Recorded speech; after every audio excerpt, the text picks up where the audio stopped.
तुझ पाहता सामोरी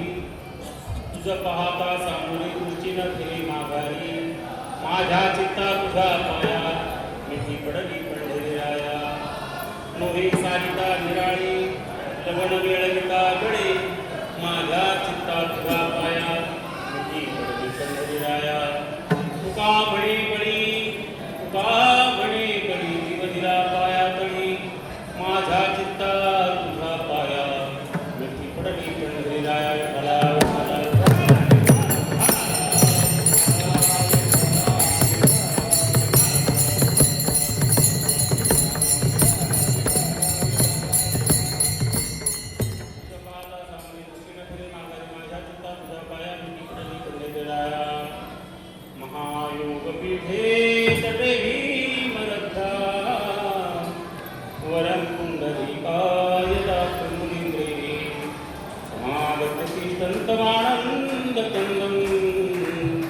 परब्रह्मलिंगं भजे पांडुरंगं पांडुरंगाकर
जयांचे केली आचरण हो सगळे विचार श्री चरण श्री गुरुजी नमस्कार ओम नमो ज्ञानेश्वरा करुणाकरा दयाळा तुमचा अनुग्रह पावन झालो सराचरी सेवेला मी सेवक झालो तुमच्या लागलो मी चरणा अहो स्वामी तुझ्या देवा यावेळी न करावा देश शरण शरण जी आलो म्हणता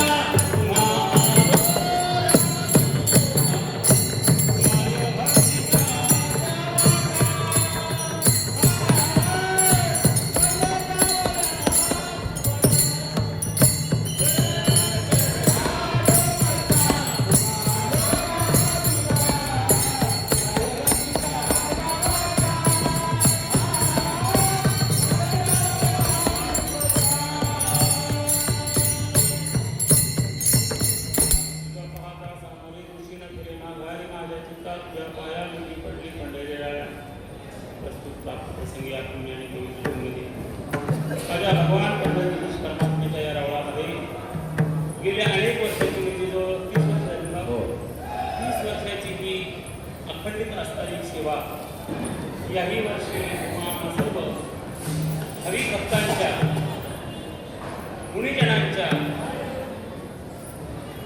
सहयोगाने सहकार्याने संपन्न होत असताना या सेवेला किंवा आशीर्वाद जी परंपरा लागली ती म्हणजे आम्हाला सर्वांना ज्ञात आहे की वैकुंठवासी गुरुवर्य मूर्ती बाबा गायकवाड आणि वैकुंठवासी गुरुवर्य सुभद्राबाई गायकवाड या दोन माता पित्यांचा या आपल्या नामयज्ञाला कृपाशीर्वाद आहे. त्याचप्रमाणे सर्व साधू संतांचा आणि कृपा आहे, भगवान परमात्म्याची कृपा आहे. अशा प्रकारचा हा नामयज्ञ आज 6 वर्षामध्ये पदार्पण करत असताना तिसऱ्या दिवसाची सेवा जी संपन्न होते ती सेवा संपन्न करत असताना तुम्हाला सर्व भाविक मायबापांच्या आदेशावरून हुकमावरून ही सेवा माझ्या वाट्यावर आली. या ठिकाणी आल्यानंतर भगवान परमात्म्याचं दर्शन आणि तुम्हाला सर्व मायबापांचं माझं मी परम भाग्य समजतो. बाबा गेल्या 2-3 वर्षामध्ये आपल्याला ज्ञात आहे की मंदिराचं काम चालू झाल्यानंतर आपल्याला बाहेर सेवा करावी लागेल मंदिराच्या.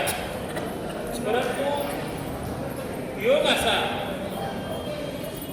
की मंदिराचंही काम पूर्ण झालं आणि त्यातल्या त्यात मंदिर समितीने आपल्याला संमती दिली. त्याचप्रमाणे या सगळ्यामध्ये ज्यांनी फार मोठा अट्टहास केला ते म्हणजे आदरणीय परमपूज्य आमचे माधवबाबा वाघमारे, त्याचप्रमाणे त्यांचे असणारे सहकारी आणि बाबांच्या पश्चात ज्यांनी परंपरा अत्यंत खंबीरपणे केलेली आहे. मग दिंडी असेल, आळंदीची सप्ताह असेल, हा सप्ताह असेल, आपल्या सर्वांच्या सहयोगातून सर्वांचं सहकार्य घेऊन, परंतु कोणीतरी मोर्ते असावा, कोणीतरी करणारा असावा, त्या अनुषंगाने आदरणीय परमपूज्य आपले मधुबाबा आणि त्यांच्या सौभाग्यवती यांचं या संपूर्ण कार्याला फार मोठं योगदान आहे. आणि म्हणून ती तिसऱ्या दिवसाची सेवा संपन्न करत असताना उपस्थित सर्व श्रोते मायबाप, विणेकरी बाबा असतील, शिंदे बाबा असतील, आदिपुरुष सगळे मंडळी माझ्या परिचयाचे, चोपदार बाबा म्हणजे ज्याप्रमाणे प्रभू रामरायाच्या कार्याकरता हनुमंतरायाचे अग्रेसर, तसं बापांपासून आमचे बाबांचा फार मोठा परिश्रम आहे बरं. त्याचप्रमाणे पंढरी नगरीमध्ये आणि शिकत असणारी ही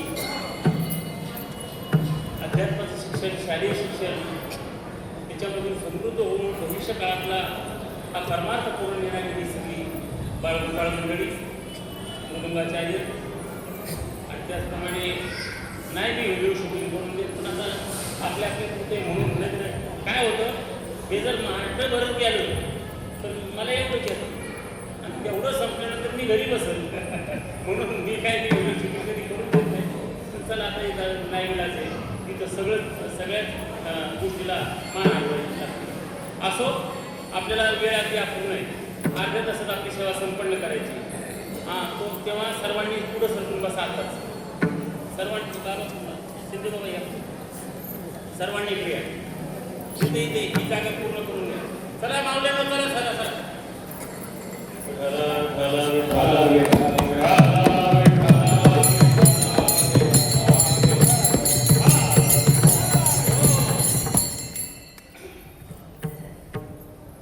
बाबांनो, आज सेवेकरता अभंग घेतलेला तो अभंग माझ्या जगद्गुरु तुकोबारायांचा अभंग 4 चरणाचा आहे. सर्वांचा परिचय पाठाचा आहे. आपण वारकरी मंडळी आहे आणि काकडा हे वारकऱ्यांचं अविभाज्य अंग आहे. काकड्याची सेवा असतं आणि आपण नियमित करतो. नियमित म्हणण्यापेक्षा महिनाभर बाबा नाही नेहमी करायची आणि बाबाचं काय तास जायचं, आई उचलून घ्यायची, मोठी मजा होती.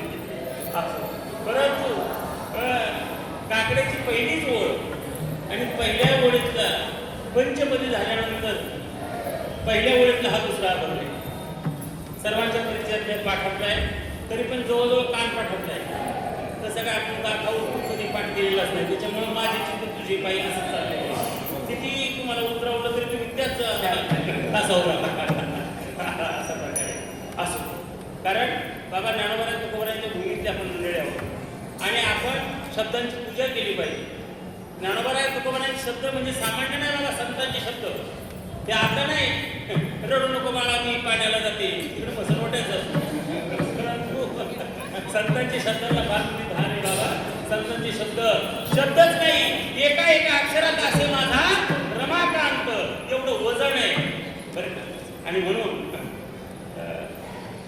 या अभंगाद्वारे माझे जगद्गुरु तुकोबाराय भगवान परमात्म्याच्या समोर उभे राहतात आणि भगवान परमात्म्याच्या समोर उभं राहून सुद्धा भगवान परमात्म्याला संवादाद्वारे, संवाद म्हणजे बोलणं, भगवान परमात्म्याची बोलणं याच्यासाठी बाबा योग्यता लागते आणि ती योग्यता प्राप्त करण्याकरता तुकोबारायांनी अशी कुठली साधना केली होती. कुठली साधना नाही, आपल्या वाडवडिलांची असणारी परंपरा ती म्हणजे पंढरीची वारी आणि सदोदित नामाचा उच्चार. या दोन्हीच्या पलीकडं पंढरीची वारी आहे माझी घरी आणि कोण तरी तीर्थव्रत, कुठलं तीर्थ नाही, कुठलं व्रत नाही, हा केवळ पंढरीची वारी आणि भगवान परमात्म्याचं सदोदित नामाचा उच्चार. याच्या जोरावर भगवान परमात्म्याने भगवान परमात्म्यापर्यंत पोहोचण्याची योग्यता तुकोबारायांची निर्माण झालेली बाबा. आणि मग तुकोबाराय भगवान परमात्म्याशी बोलू लागले. बोलणं सोपं आहे का? बोलण्यात 2-3 प्रकार आहेत. बोलण्यामध्ये वाद विवाद हे 3 प्रकार प्रामुख्याने पडतात. वाद म्हणजे काय? आपल्या लेखी वादाची व्याख्या वेगळी आहे. 2 माणसं एखाद्या रस्त्यावर जोरजोरात आरडू बोलत असली तर मग आपण एखादा म्हणतो काय चाललंय त्यांचं, म्हणले त्यांचा वाद चाललाय. वाद हे आपल्या व्यवहारातल्या भाषेतला वाद आहे. परंतु शास्त्रीय भाषेत वादाला वदवदती, शास्त्रार्थ करणारे जे महात्मे असतात ते जे शास्त्रार्थ करताना बोलत असतात त्याला वाद म्हणतात. विवाद म्हणजे 2 व्यक्ती बोलतात परंतु दोघांचं मत एक येत नाही, त्याला काय म्हणतात? विवाद. आता जो सत्ताधारी पक्ष आहे आणि जो प्रतिस्पर्धी म्हणजे विरोधी पक्ष आहे यांच्यामध्ये संवाद होतो का विवाद होतो? विवाद. याचं एक म्हणणं तर त्याचं पलीकडचं म्हणणं, याला विवाद म्हटलं जातं. आणि संवाद कशाला म्हणतात? कोणी 2 जण बोलत असताना दोघांचं मत एक होणं याला संवाद म्हणतात. आता संवाद हा व्यवहारात म्हणजे संसारातही होतो आणि संवाद हा परमार्थातही होतो. व्यवहारातला संवाद वेगळा आणि परमार्थातला संवाद वेगळा. व्यवहारात संवाद होत असताना 2 व्यक्ती बोलत असताना तिसऱ्याने मध्ये तोंड घातलं तर ते चालत नाही व्यवहारातल्या संवादामध्ये. प्राचीन काळामध्ये भोजराजा म्हणून एक भारतभूमीमध्ये एक राजा होऊन गेलेला आहे. त्या भोजराजाची कथा सांगत असताना आख्यायिका अशी आहे. दरबार संपून भोजराजा एक दिवस आपल्या घरात प्रवेश करत होता आणि घरात प्रवेश करत असताना त्याची राणी म्हणजे त्याची बायको आणि तिची एक मैत्रीण दोघींचं काहीतरी बोलणं चाललं. काही कारण नसताना भोजराजाने उगाच विचारलं काय चाललंय तुमच्या दोघींचं? ती भोजराजाची बायको म्हणली अहो मूर्ख, आमच्या दोघींचं बोलणं चाललंय. काय म्हणली? अहो मूर्ख, आमच्या दोघींचं बोलणं चाललंय. आता तो ह्या काळचा भोजराजा असं म्हणल्यास तिथं स्वभावच आहे. पण तो भोजराजा कसं सहन करू शकतो? तरीही संयम बाळगला. कारण त्याला माहिती होतं आपली पत्नी अति हुशार आहे, ती सहज काही बोलणार नाही, उगाच तोंडाच्या वाफा घालवणार नाही, तिच्या बोलण्याच्या मागे काहीतरी हेतू असला पाहिजे. आपल्याला मूर्ख म्हणली खरी गोष्ट आहे, पण आता ती का मूर्ख म्हणली तिला तरी कसं विचारू आणि दुसरं तरी बोलल्या कसं विचारू का मला माझी बायको मूर्ख म्हणली? कारण मान सांगावा जनाला ना अपमान सांगावा मनाला. कोणाला विचारावा भोजराजा बरेच दिवस विचार करत होता. एके दिवशी दरबार भरला होता आणि दरबार भरलेला असताना त्याच्या पदरी असणारा फार महान विद्वान असणारा कालिदास, भोजराजाच्या पदरी दरबारामध्ये कालिदास नावाचे फार मोठे विद्वान पंडित होते. जरा उशीर झाला त्यांना येण्याकरता आणि दरबारात प्रवेश करत असताना भोजराजाच्या डोक्यात कल्पना आली काही याला विचारून बघावा, खडा टाकून बघावा. पण विचारताना तसं नाही विचारलं. भोजराजाने हात जोडले आणि सांगितले या या मूर्ख या. आता कालिदासाला मूर्ख म्हणाय सोपं आहे का बाबा? एवढे मोठे महान विद्वान पंडित त्यांना मूर्ख म्हटलं, पण कालिदास काहीच बोलले नाही. तसं जर पाहिलं तर शस्त्रा वाचून म्हणजे हत्यारा वाचून 2 हत्या होतात. राजाच्या हुकुमाची अंमलबजावणी न करणं किंवा राजाचा अनादर करणं आणि भर सभेमध्ये पंडिताच्या मानखंडन करणं हे शस्त्रा वाचून केलेली हत्या आहे. तरी कालिदास काहीच बोलले नाही. खाली मान घालून हळूहळू पुढे सरकत होते. राजाच्या समोर येऊन उभे राहिले, हात जोडले आणि सांगितलं महाराज तुम्ही मला मूर्ख म्हणालात, मला त्याचं काहीच वाटत नाही. असेलही मी कदाचित मूर्ख, परंतु मी किती क्रमांकाचा मूर्ख आहे? राजा म्हणला मूर्खाचे क्रमांक असतात. म्हणले हो. म्हणले मग सांगा मूर्खांचे क्रमांक सांगा. मग त्यावेळेस कालिदासाने संस्कृतमध्ये सांगितलं, पण माझं संस्कृत लय पटत आहे त्याच्यामुळे मी संस्कृतमध्ये काही सांगणार नाही. संस्कृतमध्ये सांगितलेलं त्याचा आशय असा आहे की खात चालणारा पहिल्या नंबरचा मूर्ख. जो माणूस तू भेंडी खातो ना, खात चालतो ना, तो 1 नंबरचा मूर्ख सांगितला. आता तो सुशिक्षित वर्ग सगळा भेंडीच खायला लागलेला आहे.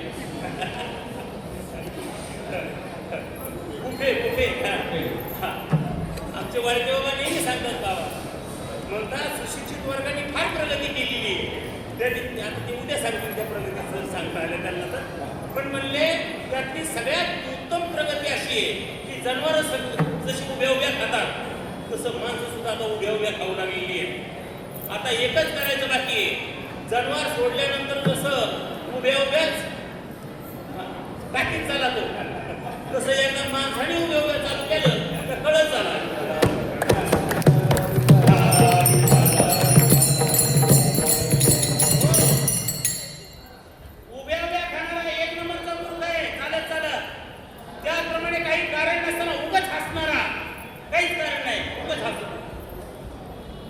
आपल्या देखील काय आहे तो त्याला मेंटल मध्ये नेऊन टाका, त्याला काय हसायची गोष्ट नाही, काहीच तसं घडलेलं नाही, उगाच हसतो तो सुद्धा मूर्ख सांगितलेला आहे. तिसरा मूर्ख, आपली एखादी वस्तू हरवली, त्या हरवलेल्या वस्तूसाठी आटापिटा करणारा, शोक करणारा, रडणारा त्यालाही मूर्ख ठरवतो. का बाबा येताना काय घेऊन आलो आपण, इथं काय आपलं हरवायचे, जे हरवलं ते इथंच प्राप्त झालेलं आहे आणि मग कशासाठी रडतो तू.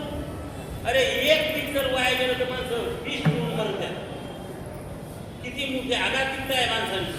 तर सांगायचा भाग आपलं काही गेलं त्याच्यासाठी रडणारा तो मूर्ख आहे. चौथा मूर्ख, एखादी गोष्ट आपल्या हातून घडली, चांगली गोष्ट आपल्या हातून घडली आणि मी केली असं म्हणून छाती वाढवणारा 4 क्रमांकाचा मूर्ख आहे. आणि राजा ऐक, 5व्या क्रमांकाचा मूर्ख, 2 माणसं बोलत असताना घेणं नाही देणं मध्ये पोट घालतो, त्याला 5व्या क्रमांकाचा मूर्ख म्हणतात. राजाला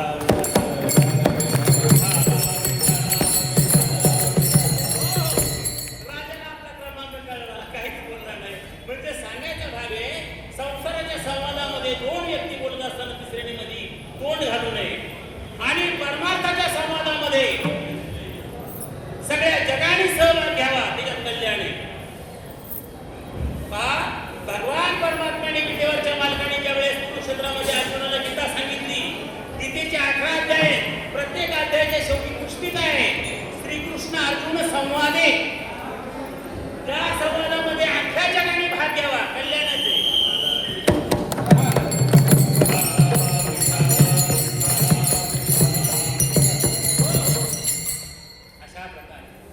देवभक्तांचा या ठिकाणी संवाद चालू झालेला आहे. बाबांनो, आग्रह धरला तुकोबरायांनी, प्रभू मला तुमचं रूप पाहायचंय, मला तुम्ही रूप दाखवा. आता बाबा देवाच्या पुढे उभं राहून देवाला विचारतोय रूप दाखवा. देव दिसत नव्हता काय, देवाचं दर्शन होत नव्हतं काय, परंतु आपण दर्शन घेणं आणि देवाने दर्शन देणं याच्यामध्ये फार मोठा अंतर आहे. म्हणजे आपण दर्शन घेऊच नाही काय, 10 तास वारीच्या वेळेस 15 तास 2-3 दिवस उभं राहून दर्शन घेतात माणसं, म्हणजे मग आमचं फुकट गेलं, फुकट जात नाही. परंतु आपण दर्शन घ्यावं भगवंताचं, कुठपर्यंत घ्यावं, आपली लायकी बनत नाही तोपर्यंत घ्यावं. एकदा आपली लायकी बनली की भगवान स्वतःहून आपल्याला दर्शन देतो. पण आपली तेवढी लायकी बनण्याकरता आपण ते दर्शन घेणं आपलं ब्रह्मप्रत आहे. तुकोबरायांनी भगवान परमात्म्याकडे विनंती करतात, प्रभू मला तुमचं रूप बघायचंय, मला तुमचं रूप दाखवा. रूप दाविकारे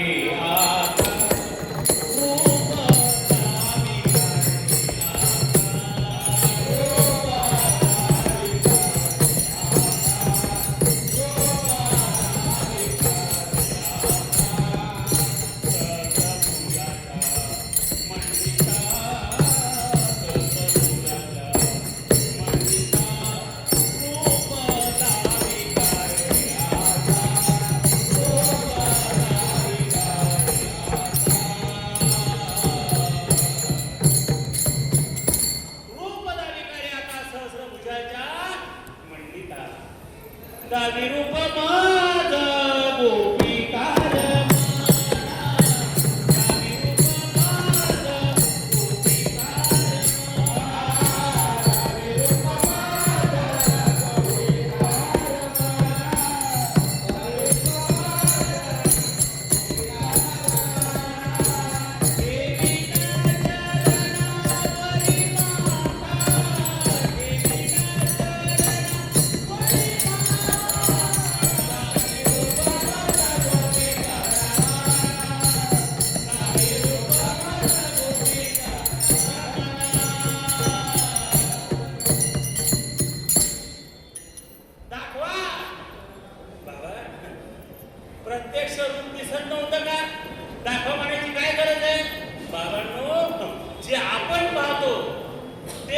भगवानाचं खरं रूप आपण मानायला हरकत नाही, पण ते खरं रूप नाही बरं. कारण अर्जुनाला ज्यावेळेस भगवान परमात्म्याने विश्वरूप दाखवलं, अर्जुनाने आग्रह केला आणि भगवंताने ताबडतोब साकारला विश्वरूपाने. परंतु अर्जुनाला दिसला नाही. का नाही दिसला? कारण हे केवळ चर्मचक्षुनी भगवान परमात्म्याला पाहता येत नाही. या चर्मचक्षुनी संसार पाहता येतो, या चर्मचक्षुनी भगवान परमात्म्याला पाहता येतो. त्याच्याकरता बाबा शास्त्राची पुराणांची कृपा होऊन भावचक्षु निर्माण व्हावे लागतात. त्याच्या पलीकडे देवाची कृपा होऊन दिव्य चक्षुची निर्मिती व्हावी लागते. दिव्य चक्षुची गरज आहे, ज्ञान चक्षुची गरज आहे. म्हणजे या सामान्य डोळ्याने देवाला पाहता येत नाही, त्याच्यासाठी दिव्य दृष्टी लागते. दिव्य दृष्टी. आणि ज्यावेळेस अर्जुनाने सांगितलं, प्रभू दाखवा ना तुमचं विश्वरूप. अरे म्हणले बघ ना, मी तर कधीच तयार आहे, पण म्हणले मला दिसत नाही. दिसत नाही. मग देवाच्या डोक्यात आलं, याला का दिसत नाही? मग जेव्हा अर्जुनाने सांगितलं, देवा अरे आंधळ्याच्या पुढं भीत आंधळ आहे, त्याच्या पुढं जर आरसा धरला तर त्याला काय करणार आहे बाबा? त्याच्यामुळं आता माझा दृष्टी देई पांडुरंगा माय बापा, शरण मी आलो तुझं निवारून या बापा, अंजना निवऊनी करी मार्ग सोपा, जाईना सिद्ध पथ्ये आवड्या सुगतील खेपा, आता माझा दृष्टी देई पांडुरंगा माय बापा. मग भगवान परमात्म्याची कृपा झाली आणि अर्जुनाला विश्वरूपाचं दर्शन झालं. तद्वज्ञान आहे आग्रह करतात, बाबांनो हे आपलं डोळं किती चांगलं असतं, फार चष्मा लागला नसला तरीही त्याचे भगवान पाहता येत नाही. त्याच्याकरता सद्गुरूची कृपा व्हावी लागते, देवाची कृपा व्हावी लागते, संतांची कृपा व्हावी लागते. अरे सामान्य दृष्टी हे भाव, सामान्य चक्षु आणि भाव चक्षु याच्यामध्ये फरक आहे. आपल्या सामान्य दृष्टीने आम्ही जर दर्शन घेतलं तर आम्हाला देव दिसणार नाही, आम्हाला दगडाची मूर्ती दिसेल. पण त्याच्यासोबत जर भावचक्षु असतील, भावदृष्टी आमची जर असेल तर आम्हाला दगडात देव दिसेल. आमच्या सामान्य दृष्टीने आम्हाला स्त्री दिसेल, स्त्री. पण भावदृष्टी असेल तर आई दिसेल, भावदृष्टी असेल तर बाप दिसेल, सामान्य दृष्टीने फक्त पुरुष दिसेल. असे बरं का? आणि म्हणून ती भावदृष्टी, ती दिव्य दृष्टी, ती त्याच्याच कृपेने कृपेवर अवलंबून आहे. आग्रह करतात. तसं जर पाहिलं बाबा, आपल्या चांगल्या डोळ्यांनी काय आपण साधतो? अरे महात्म्यांनी डोळं नसताना सुद्धा भरपूर साधलं. किती सांगू उदाहरण बाबा. आम्ही जी तुकोबरांची गाथा 4092 अभंगाची उपलब्ध आहे. तुकोबरांनी 4 कोट ग्रंथ रचना, अभंग रचना केली. शतकोट नामदेवरायांनी प्रतिज्ञा केली, 96 कोट त्यांनी पूर्ण केलं, राहिलेले 4 कोट तुकोबरायांनी पूर्ण केलं. तरीही आमच्याकडे आता उपलब्ध असणारे अभंग फक्त किती आहेत? 4092. आणि ती सुद्धा वारकरी संप्रदायामध्ये देवडीकरांची गाथाच आम्हाला प्रमाण आहे. बाकीच्या गाथेकडे आम्ही संशयाने पाहतो, ती गाथा योग्य असेल का नसेल. का देवडीकरांची गाथा आम्हाला मान्य आहे? असं आहे बाबा. देवडीकरांच्या बाबतीत असं सांगितलं जातं, 125-150 वर्षापूर्वीची घटना आहे. तुकोबरायांची गाथा विखुरलेली होती, अभंग विखुरलेले होते आणि काही मंडळींनी ते अभंग चोरले आणि तुकोबरायांचं नाव बाजूला करून आपलं नाव त्याच्यात कोसवलं बरं का. काहींनी आपल्या कविता त्याच्या खाली तुका म्हणे केलं आणि तुकोबरायांच्या नावाखाली खपवायला लागली. असा नुसता ते मिक्सिंग झाली, म्हणजे भेसळ झाली, भेसळ. आता नेमकं काय करायचं? हे कसं तुकोबरायांचं अभंग आहे ते कसं मान्य करायचे? आणलं गोळ्या करून तिथं जिथं सापडतील तिथं. तुम्ही म्हणा असं सापडायला कुठं ठेवलं होतं, जिथं जिथं तुकोबरायांनी अभंग केले तिथंच राहील. त्यांनी काय जेवढी गाथा प्राप्त तुकोबरायांची होती ती ज्यावेळेस उडावल्यानंतर पुन्हा काय निघाल्यानंतर अनेकांनी ते अभंग तिच्या पद्धतीने नेले. ज्यांनी परत आणून दिले त्यांनी दिले, ज्यांनी नाही दिले त्यांनी नंतर ज्यावेळेस सांप्रदायिक लोकांनी फार मोठी चळवळ उभी केली आणि तुकोबरायांचे अभंग जमा करायला सुरुवात केली त्यावेळेस जेवढे अभंग जमा झाले ते आता या अलीकडच्या काळात मंचरमध्ये 500 अभंग सापडले का नाही. मंचरी गाथा म्हणून आजही 500 अभंग बाजूलाच आहे. हां, तर सांगायचं बा जेवढे अभंग एकत्र आले तर ते अभंग सुद्धा तुकोबरायांचेच कसे.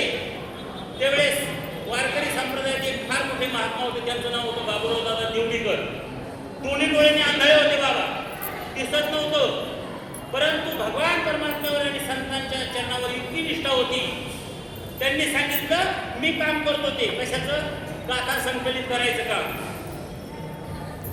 समोर एका व्यक्तीला बसवलं, त्याने प्रत्येक अभंग वाचायचा, त्याच्या मागं बाबुराव दादांनी तो अभंग म्हणायचा आणि दोघांच्या मध्ये खैराच्या इंगळ तापवलं होते, खैर तापवलं होतं, खैराची लाकडं तर त्याची इंगळ तयार केले होते आणि त्या इंगळांवरती त्या काळचा ढगू रुपया असा तापवायचा चिमट्याने. अभंग पूर्ण झाल्यानंतर बाबुराव दादा देवडीकरांनी जीभ बाहेर काढायची आणि तो रुपया जिभेवर ठेवायचा, तापलेला रुपया, लाल झालेला रुपया. आणि जर तो रुपया भाजला नाही तर अभंग तुकोबरायांचा आणि जर चटका बसला तर अभंग तुकोबरायांचा नाही. असं बाबा 4092 अभंग कोणी तयार केले ते, कोणी एकत्र केले. अरे तुम्ही डोळे नसणारे मी दृष्टीबद्दल बोलतोय. गुलाबराव महाराज फार मोठे महात्मा होऊन गेले विदर्भ मराठवाड्याकडे. दोन्ही डोळे नव्हते, पण बाबा एवढी ग्रंथसंपदा त्यांनी तयार केलेली आहे, त्यांची एक ग्रंथसंपदा कोणत्या संतांची नाही. आज सुद्धा त्यांची भूमिका अशी होती, ते स्वतःला ज्ञानेश्वर कन्या म्हणून घ्यायचे. भगवान ज्ञानोबरायांची कन्या म्हणून घ्यायची स्वतःला आणि श्रीकृष्ण परमात्म्याची पत्नी म्हणून घ्यायची. बाबा लुगडं नेसायचे, दोन्ही डोळे आंधळे होते, पण लुगडं नेसायचे आणि सगळ्या स्त्रीच्या भूमिका पार पाडायची. माऊलीची लेक आणि भगवान श्रीकृष्ण परमात्म्याची विटेवरच्या मालकाची बायको. बाबा एवढ्या भूमिका स्त्रीच्या वाटवायचे तर 4 दिवस बाहेर सुद्धा बसायचे, 4 दिवस महिन्यातून बाहेर सुद्धा बसायचे. अशा महात्म्याकडं एकदा काही भक्त मंडळी गेली आणि म्हटले, स्वामीजी तुमच्या वडिलांना तुम्ही नेहमी पाहता. कोणाला? वडील कोण? माऊली ज्ञानोबा आहे. तुम्ही नेहमी पाहता त्यांना, ते समाधीस्थ आहे, संजीवन समाधीस्थ आहे. मग आम्हाला ते दिसत नाही, मग त्यांचं एखादं चित्र तरी आम्हाला दाखवत म्हणजे करून मिळालं तर बरं होईल आम्हाला पाहायला तुमचे वडील कसे येते. गुलाबराव महाराजांनी त्या काळात निष्णांत पेंटर असणारा, चित्रकार असणारा त्याला बोलवलं आणि त्याला मार्गदर्शन केलं. जसं एखाद्या आरोपीचं चित्र कसं ते सांगितलं तर तुम्ही रेखाटतात, तशा प्रकारचं त्या गुलाबराव महाराजांनी त्याला मार्गदर्शन केलं आणि त्या पेंटरने ते चित्र तयार केलं आणि संपूर्ण चित्र तयार झाल्यानंतर गुलाबराव महाराजांनी चित्रावर हात फिरवला आणि सांगितलं, माझे दात असेच दिसतात. दात म्हणजे वडील, माझे वडील असेच दिसतात. आज जे माऊलीच्या सभामंडपामध्ये आळंदीला चित्र आहे माऊलीचं, ते गुलाबराव महाराजांच्या आणि दिव्य चक्षुतून प्राप्त झालेली तुमच्या उपकार आहे बाबा.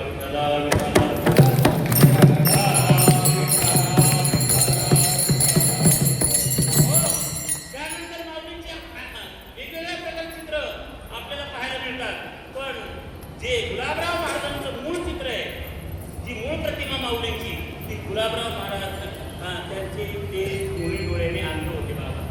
उत्तरेमध्ये सूरदास दोन्ही डोळ्याने अंध, पण हे सूरदास ज्यावेळेस तंबोऱ्या घ्यायचे आणि भगवान श्रीकृष्णाची पदं म्हणायचे त्यावेळेस बाळकृष्ण समोर येऊन बोलायचे बाबा ती पदं ऐकून. तुम्ही आमच्या डोळ्याला सांगा, आमच्या डोळ्याला धड आहेत का? डोळा तर लंपट सांगितलेलं आहे, लंपट. इंद्रियामध्ये डोळ्याची लंपट अशी आहे. मग आता भगवान परमात्म्याला माझे जगद्गुरु तुकोबर हे विनंती करतात, मला तुमचं रूप पाहिजे. अशी विनंती केल्यानंतर भक्ताचा हट्ट आहे आणि देव तर द्यायला तयारच आहे. मनसी काही मागा, मनसी काही मागा, चिंतिल्या रोकडे मनोरथ. मागण्याची वास काही मुखाकडे, चिंतिल्या रोकडे मनोरथ असा असणारा परमात्मा तुकोबरायांपुढे प्रगट झाला. तुकोबरायांनी डोळे भरून भगवान त्याला पाहिलं. पाहिल्यानंतर इतका आनंद झाला, इतका आनंद झाला की पाहतच राहील, पाहतच राहील. मग भगवान परमात्मा म्हणतात, महाराज झालं ना पाहू, आता काय झालं, आता काय झालं. परंतु तुकोबराय म्हणले, प्रभू तुम्हाला समोर पाहिल्यानंतर माझी दृष्टी आता माघारी फिरतच नाही. आता माझं प्रथम कर तुझं पाहता सामोरी, तुझं पाहता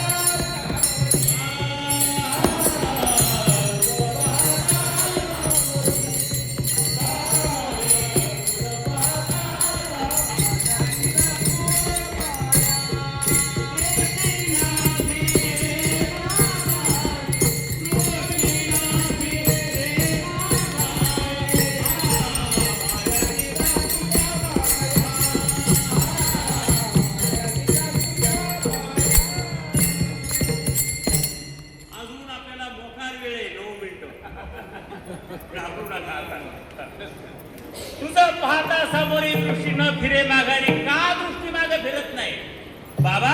संसाराची दृष्टी मागे फिरत. घटद्रष्टा घटभिन्ना सांगितलेलं आहे.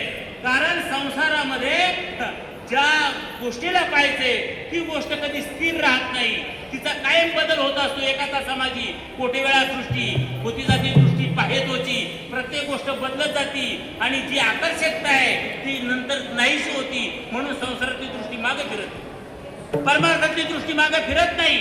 कारण भगवान परमात्मा जो आहे तो वस्तुनिष्ठ सौंदर्य आहे. भावनिष्ठ सौंदर्य वेगळं आणि वस्तुनिष्ठ सौंदर्य वेगळं. भगवान उभे वेळेवर किती सुंदर. राजकुमार मदनाचा पुतळा रवीची कळा लोक गेल्या. पण असं आहे, आपल्या मनाला जे वाटतं ते सुंदर ते इतरांना वाटणं असं नाही. आता पहा, जगामध्ये सौंदर्याची व्याख्या वेगवेगळी आहे. जर युरोप मध्ये जर गेलं आणि तिथली माणसं कोण सुंदर आहे असं जर कोणाला विचारलं तर ते म्हणतील ज्याची मान जास्त लांब आहे जिराफासारखी तो सुंदर आहे. चीन मध्ये जर गेलं तुमच्यामध्ये कोण सुंदर आहे तर म्हणतील ज्याचे पाय आखूड आहेत आणि ज्याचं नाक इतकं बसलेलं आहे तर तिथं पाठी द्यावं लागते, हे नाकाची जागा आहे, ते सुंदर आहे.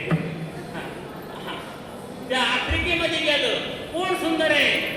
जितका डांबर छाप माणूस, जितका अधिक डांबर छाप तितका तो सुंदर. का आपल्या भारत देशाची सौंदर्याची व्याख्या वेगवेगळी. संपूर्ण रामायण घडलं लंकेमध्ये आणि सगळी मंडळी अयोध्येला आली. 18 पद्म वानर सगळी अयोध्येला आली आणि एक टोळका असं वानरांचं बाजूला बसलो होतं. त्यांची मीटिंग चालली आपली, उगाच आपल्याला टाइमपास म्हणून. एकाने विचारलं, काय रे आपण जेवढा आदाबलो लंकेमध्ये ते कोणा करता रे? ते म्हणले भगवती सीता माते करता. हा बस. कोणी कोणी पाहिली रे? अरे कोणला म्हणले पाहायला मिळाली. एवढी गर्दी आपण पाहिलीच नाही. म्हणले तो पाहिली का? तो पाहिली? कोणीच नाही पाहिली. म्हणले आता निवांत वेळ आहे चला का बघायला. सगळी मंडळी उठली आणि पुढे गेली, सीतामय्याच्या महालामध्ये गेली. आता त्याला परवानगी मिळाली, जशी आपल्याला यंदा मिळाली परवानगी मिळाली. आतमध्ये गेली, सीतामय्याला येडा मारला त्यांनी. ती काय असं सरळ बघत ती काय बरे तरी येत का? माकडच ती चौकून करडा घातला आणि एकमेकाच्या खांद्या उड्या मारून मारून बघत होती. बघून झालं आणि निघाली परत मागलं. जसं माणसं रस्त्याला लागले कशी विचारतात कसं काय झाला काय डोक्यावर येत तसं त्यांची चर्चा चालू झाली. म्हणले पाहिली कशी ना पाहिली म्हणले मग कशी काय बरी होती. आता काय झालं बरी होती असं झालं काय नाही म्हणले नाकी डोळी चांगली होती गोरी पान होती कपाळ उंच होतं सगळं बायगर होतं. हा कमांडदार बांधा होता सगळं बायगर होतं वस्त्र अलंकार गोष्टी चांगली होती. मग म्हणले असं काढायला काय झालं बरी होत. म्हणले तुम्हाला माहिती आहे का काय तिला शिपूट पुढं होतं. आता वानरांचं सौंदर्य शब्दामध्ये तिला शिपूट नाही म्हणजे ती काय खास नाही हे भावनिष्ठ सौंदर्य झालं. पण वस्तुनिष्ठ सौंदर्य माझ्या भगवान परमात्म्याचं आहे. आणि त्याला पाहिल्यानंतर आता काहीच पाहण्याची इच्छा उरत नाही बाबा. आता कोठे धावी तुमचे चरण घेतल्या आता माघारी फिरत नाही दृष्टी का बाबा परमार्थामध्ये कधी माघारी फिरू नये. परमार्थाला लागला त्याने कधी माघारी फिरू नये बरं. त्याची दृष्टी तिथं स्थिर झाली पाहिजे. जर ती पुन्हा संसाराकडे वळाली तर मग महादोष सांगितलेला आहे. दोष आहे जो परमार्थ करत नाही मनुष्य म्हणून जन्माला परमार्थ करत नाही. दोष याचे नावे देहाचा आदर मिटायले अंतर आम भावे याला दोष म्हणतात. परंतु कसा तो होईना परमार्थाला लागला आणि थोडा धक्का बसला परत रिवर्स घेर टाकला त्याला महादोष म्हणतात. नको हो देऊ भावी अभावना याची नावे जाणा महादोष. भावामध्ये अभाव निर्माण होणं त्याला महादोष म्हणतात बाबा. आणि हा महादोष संतांनी कधी करताना नाही. संतांनी छातीला हात लावून सांगितलं हाची माता न फिरे माघारी बैसले शेजारी गोविंदाच्या घरी घाले पंढराणी वरिले सावरे परतम. त्यामुळे आता माझी दृष्टी पुन्हा माघारी फिरत नाही. अहो पण मनाने जर ठरवलं तर पुन्हा माघारी येते ना. पण माझं म्हणच आता स्थिर झालेलं आहे. कुपी चढले गोचण पायी स्थिरावले मन ते भाव हरपला तुझं पाहता विठ्ठला. कारण तो निर्गुणातून सगुणात आलेला आहे. आणि तसं पाहिलं तर भगवान समोर आहे का पाठमोर आहे कळत नाही. सामोरी का पाठमोर हे न कळे. परंतु भगवत भक्ताची लायकी निर्माण झाल्यानंतर भगवान समोर येऊन बोला. मग का मागं फिरत नाही तुम्हाला आता तरी म्हणा बाजूला व्हा म्हणा. महाराज म्हणतात माझ्या चित्ताची बैठक आता तुमच्या चरणाशी फिट झाली. तुमचं चरणाशी फिट झाली. हा बघा दुसरं चरण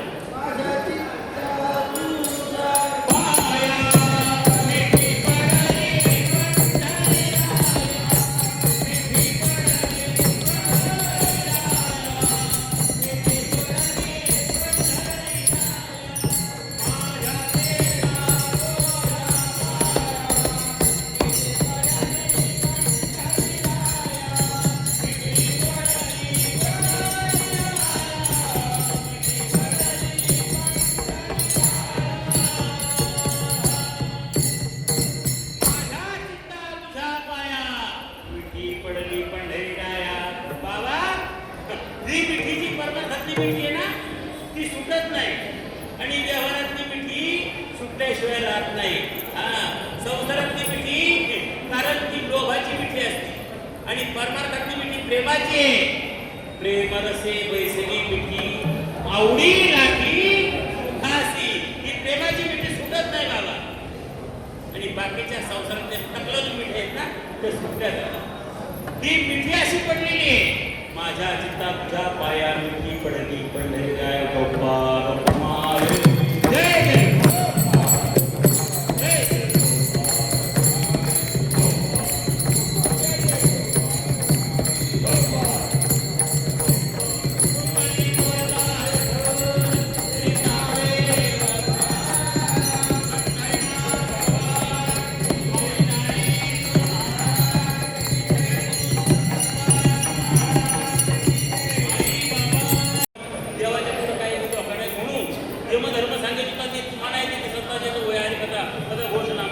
म्हणून हार घातलाय. त्या दिवशी मला एक म्हणलं मनात म्हणलं बाबा कीर्तन कराल काय? म्हणलं करीन ना बाबा. म्हणलं मग काहीच करू नका, इकडून तिकडून दोन्ही बाजूची मला तिकीट मी काढून देईन. म्हणलं पायी पायी येईन, पण इमान नको.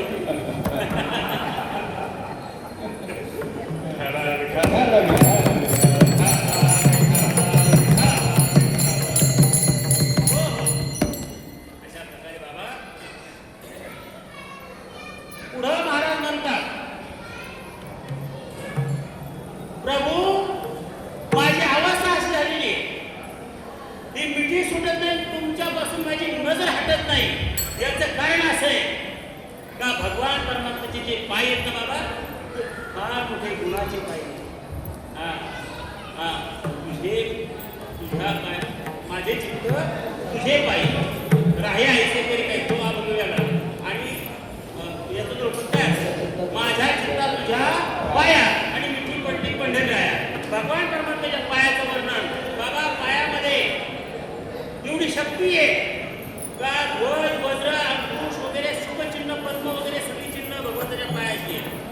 जो भगवंताच्या पायाचं चिंतन करतो तो भाग्यवान होतो.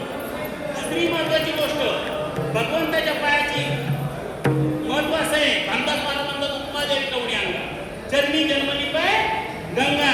गंगेचं उगम भगवंताच्या चरणातून आहे.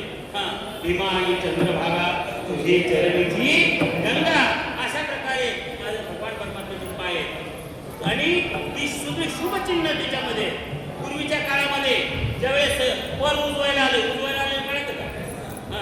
त्याच्याकरता आणि त्याचे जुनी माणसं आजोबा असतील, वडील चुलते असतील, ते पोर बघायला जायचे. तुम्ही म्हणाल का हे जुन्या काळात सांगता, आता काय? आता तसं नाही. आताची पोरांनी पहिलं सांगितलेलं आहे, बाबा तुम्ही काळजी करू नका. माऊली ज्ञानोबारांनी आम्हाला सांगितलेलं आहे, आपुली आपण करा सोडवलं. त्याच्यामुळे ते काय आम्हाला तो कुठं करून देते नाही. आणि मग जुन्या काळामध्ये ही मंडळी गेल्यानंतर ही मंडळी तोडणारच नाही. पोर पाहायला ज्या घरी जायचं त्या घरी यांना बसायला टाकायचं, शेंडी बसायचं आणि सांगायचं चला पुरला दाखवायला ना. पुरला आणताना अंगणामध्ये तिचं पाय धुवा आणि पाय धुतल्यानंतर तिचं पाय पुसायचं नाही, ओल्या पायाने ती आमच्यापर्यंत येऊ द्या.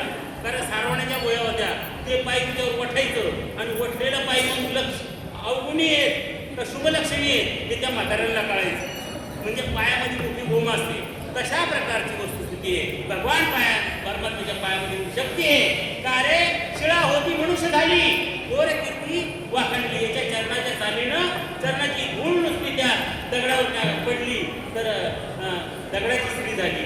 एवढी ताकद माझ्या भगवान परमात्म्यामध्ये त्या पायामध्ये. भगवती सीतामय्याचं लग्न झालं आणि ते हार घातला भगवंताला. हार घातल्यानंतर सांगितलं सगळ्यांनी, अगं आता जगाचा मालक तुझा नवरा झालाय, पाया पड त्याच्या. म्हणले मी नाही पडणार. काय शाळा करते, पड पाया नाही पडणार. म्हणले का नाही पडणार? म्हणजे तुम्हाला माहिती आहे का? आयुष्याला जाऊन सांगितलं, तुम्हाला माहिती आहे का त्या बाबाच्या पायाने दगडाच्या पायावर आणि माझ्या कपाळाला जो आहे ना डोक्यावर, त्याला हिरे माणिक रत्न ते सगळी दगडीच आहेत. तसे पाहिलं तर फडच येते. आणि ह्या जर त्याच्या पायाला लागली आणि एवढ्या पाया जर झाल्या तर या सगळ्या माझ्या सवती होती आणि त्या रंगीबेरंगी सवती काय करून त्यांचं. आणि म्हणून असा प्रकार भगवंताच्या पायाचा आहे. माझ्या चिंता तुझ्या पाया पिठी पडली पडले नोहे सारिता निराळे लवण मेळे विटाकडे. अरे ज्यावेळेस पाण्यामध्ये मीठ पडतं ते पाण्याशी एकरूप होतं, ते आता बाजूला होत नाही. पाण्यापासून पाणी सूर्याच्या प्रकाशाने तापल्यानंतर वाफ तयार होते आणि तिच्यापासून ढग तयार होतात. पण त्या वाफेचं परत पाणी व्हायला त्याच्यासाठी फार मोठी प्रक्रिया व्हावी लागते. पाण्याची बाबतीत असं आहे की पाण्यात बाकी नक्षत्राचा थेंब पडला शिंपल्यामध्ये तर तो शिंपल्यात मोती तयार होतो. पण त्या मोत्यापासून पुन्हा पाणी होण्याकरता प्रक्रिया वेगळी. त्याचप्रमाणे पाण्याचा गोठणबिंदू खाली पाणी जरी गेलं त्याचा बर्फ तयार होतो. पण तो बर्फाचं पुन्हा पाणी व्हायला त्याच्याकरता त्याला उष्णता द्यावी लागते. मोत्याचा पुन्हा पाणी होण्याकरता आलाज औषधाची चोच लागावी लागते, तेव्हा ती राखत पाणी होत त्याचं. त्याचप्रमाणे आभाळात ढगामधून काही त्याला त्याच्यावर उष्णता निर्माण झाली म्हणजे ते कळतं, म्हणून ते पाणी होतं. पण मीठ हे खाडीमध्ये गेल्यानंतर मीठ होतं पाण्याचं. पण ते पुन्हा पाणी होण्याकरता जर पाण्यात टाकलं तर ताबडतोब पाणी होतं, त्याला वेळ लागत नाही. अशा प्रकारे नोहे सारिता निराळे लवण मेळे हा जीव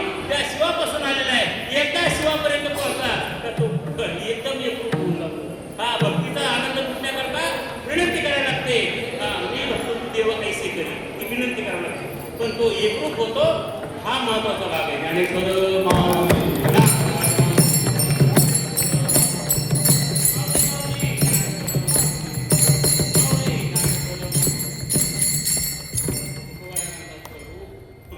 मी आता तुमच्याशी संपूर्ण समर्पण झालेलं आहे माझं. आता काही शिल्लक राहिलेलं नाही. हा समर्पित भाव म्हणजे बळी. बळी म्हणजे समर्पण भाव आहे.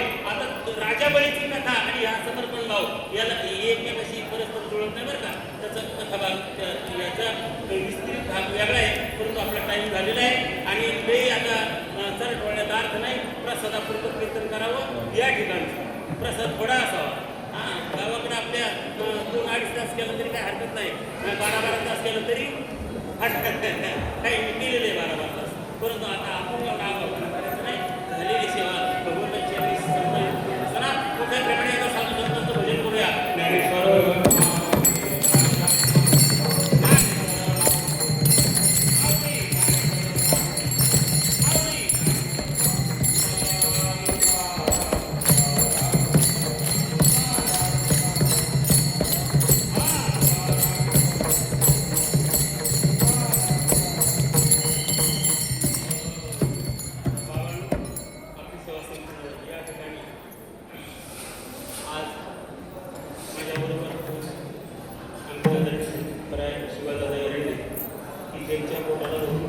वाटचाल मला करायला मिळाली. पण ज्यांच्या सान्निध्यात म्हणजे आईबाबांसारख्या अनेक महात्म्यांच्या सान्निध्यात ही वाटचाल सफळ झाली. अशा प्रकारचे आदरणीय दादा या उपस्थित आहेत. त्यांना अंधकरणाला वाटतं असं ज्याला मार्गाला लावलं योग्य मार्गाला करतात. आणि तुम्हाला सर्वांची अशाच प्रकारची कृपा राहावी. आईबाबांच्या आशीर्वाद निश्चितच आहे. एवढं बोलतो आणि झालेली सेवा भगवान परमात्म्याच्या आईसाहेबांच्या सर्व संत महाराजांच्या लिंगावर समर्पित करून सेवेला या ठिकाणी बोलवला.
बाबांनी सांगितलं की आईबाबांची पुण्य आहे. माझं किंवा आपल्या काही नाही. बाबा जे आहेत ते आईबाबांचे मानसपुत्र. हे बाबा घरी असताना यायचे, त्यांच्याशी गप्पा गोष्टी मारायचे, त्यांचं मन रिझवायचे आणि त्यांच्याकडनं बऱ्याच गोष्टी बाबांनी आत्मसात केलेल्या आहेत.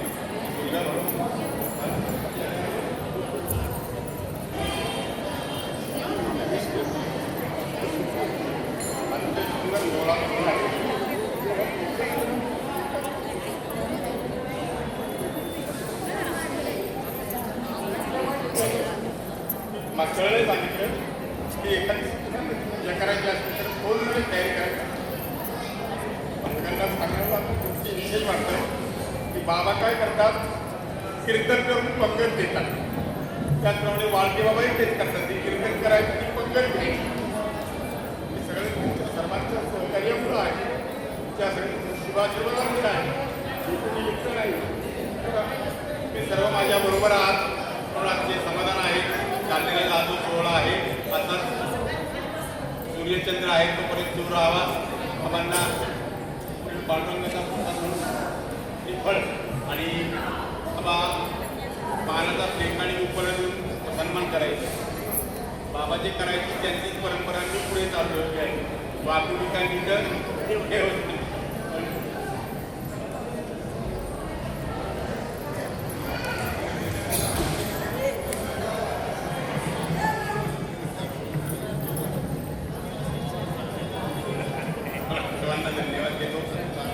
बाबांचे जे सहकारी आहेत ते अजूनही चांगली साथ करतात.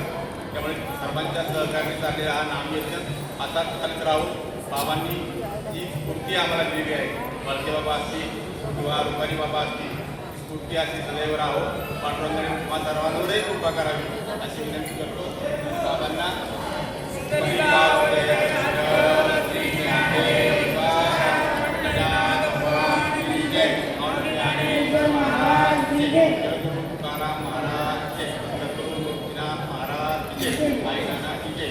सर्वांनी बाबांचं दर्शन घ्यायचं आणि अतिशय शांततेत गलबंड करता इथल्या पावित्र्याला बाधा न येता